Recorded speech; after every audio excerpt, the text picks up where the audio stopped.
Hey traders, Jeff coming to you here on Monday, December 2nd. Hope you had a nice holiday weekend. Let's do a trade breakdown today on Amazon here. I do these most every day. Again, I'm only touching the day trades here. I'm not even talking about the diagonals, the swings, iron flies, everything else that we do here. Just a simple 15 to 20 minute trade. We pick up a few $100 every morning. We were actually up about $700 in this trade, pulled back a little bit based on our rule stop. Got out, made a 359.14 quick gain. You could have done this trade, been out at the gym by 10:15 Eastern time this morning, and that would have been your profit and lickety split. Let's take a look here at the trade. All right, so there's the Amazon trade, 359.14. Take a look how it all came to be. Day trade today. Again, this is just some of the details that came right off my account here. So let's dig into that trade here and give you a little insight. So a couple of things here. Amazon is more NASDAQ related. It's going to be more in the tech market, right? Techs were stronger than the broader market SPY today, right? So SPY was falling at the open here. Tech was going up here. So we had to kind of first of all separate that. Amazon had good void to the left. Look at this 3-bar play, right? Right here, 3-bar play, which means that the sellers had a chance to come out. They came out very little on Thursday. And basically stocks started going higher on Friday, and then they gap into a void here. I'll drill down to the 65-minute chart to give you a better snapshot of that. Key point though, 3-bar play didn't come out. Buyers, nice bar closed at the top. Sellers are committed, the buyers are committed to that play, as you'll see at the top here. And then it touched the 8, and then it had the gap on. And we're going to take this down a bit further.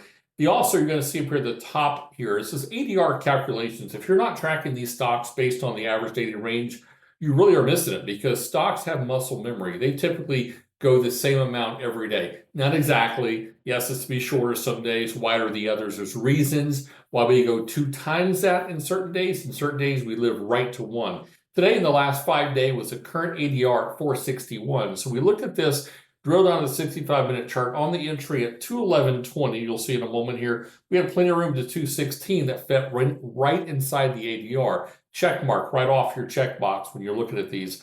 Relative strength to SPY market, but we're working with NASDAQ conditions. Take a look here. Successful transition. Love this transition on the hourly chart. Look at this. Here's a 60-minute chart. As you're seeing it begin to kind of click back over momentarily. And then from there, it continued higher on a wide range bar, right? That's what you're looking for. And then it came in today, had a short little belly up, came back, and there's the gap in today after it kind of was hovering around the 8-9 EMA, on the 9 EMA here.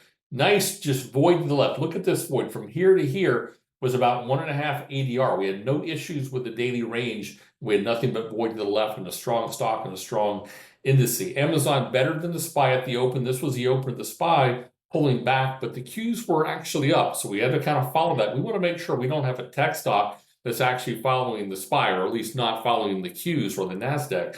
So that's the first thing. So we were in line with the overall index and not having relative weakness out of the box. So that was kind of important to identify right out of the box. This is the actual order executions in here, and I'll show you actually where we got it momentarily.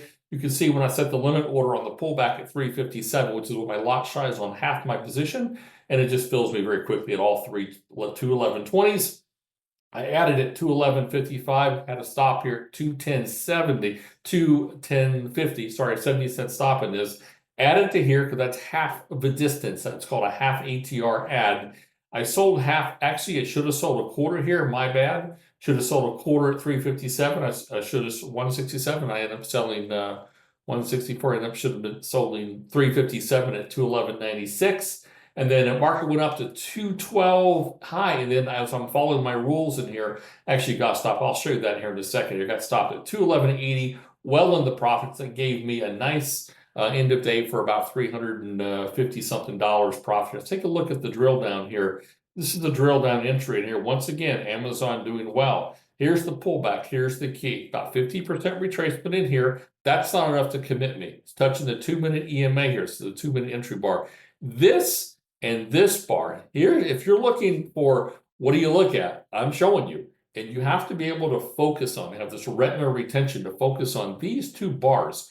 That's strength right there, short term. That's strength. And I told myself, if I see this thing pull back, and it may not, I'm going to get in at the VWAP touch. If you look at this, is 9:55 in the morning, 9:57 exactly. You'll see right there, 9:57, 9:55 is where we got in. We actually got out totally on this here on 8:52. This was just another spread in there, 8:52. But you can see right in here, got in the VWAP touch, came down just a few pennies, and started to make its move higher. Then we exited. We ended up getting out. I don't have it shown in here on a 5-minute trail using the 9 EMA here. I'll show you that from time to time as well. The important thing is right now, I want to show you how we're getting in these stocks, how we're able to determine better than an average chance of the market of the stock going higher than going lower out of the box. Those were these conditions. Wide range bar, 50% pullback, holding better in line with NASDAQ. Hammer bar here, want to get in, not on the breakout, want to get in on the pullback if you can. You're going to miss some when you try to take a pullback. You're going to be better off when you do, though. Had a stop just under here, 70-cent stop. Bam, there she goes. Had a nice little play. Again, this was going to be a $400 winner. Should have been about a $450 winner if I wouldn't have exited half. So a $450 winner potentially on the low side once we get going with a normal exit on half, on a quarter. Or it was going to be a $1,500 trade. And that's where I like to get myself in a position. When I start going and adding and reducing my stop in there, I'm putting myself in a position where it's going to be a $450 day or it's going to be a $1,500 day. That's what you want to get to as quickly as possible in here. And if you take some of these advanced setups where you're looking at where supply and demand is and the way these bars are addressing and how they're holding VWAP and the VWAP cross, the 9 crossing the 2 there, see the white line crossing the 2. That's how you determine that. And very quickly, we got ourselves in a position where we're going to be around a $400 entry, a $400 win. It should have been more, up to a $1,400, $1,500 win. And when you do that, hands off, just go to management mode, go find something else. So hope this was helpful, guys. Again, join us at Full Throttle Traders if you have any questions or would like to reach to Zoom, call with me. I make myself available. I do this full time. I'm on this computer most every day. Not because I have to, because I love it. Been doing it for 25 years full time. If you need some one-on-one guidance or some counseling just to help you out in your own trading, I'm always willing to do that. Just to kind of, give you some insights of what I'm thinking about your trades. Or you can always email me, Jeff@fullthrottletraders.com. Till next time, peace out. We'll see you then. Take care.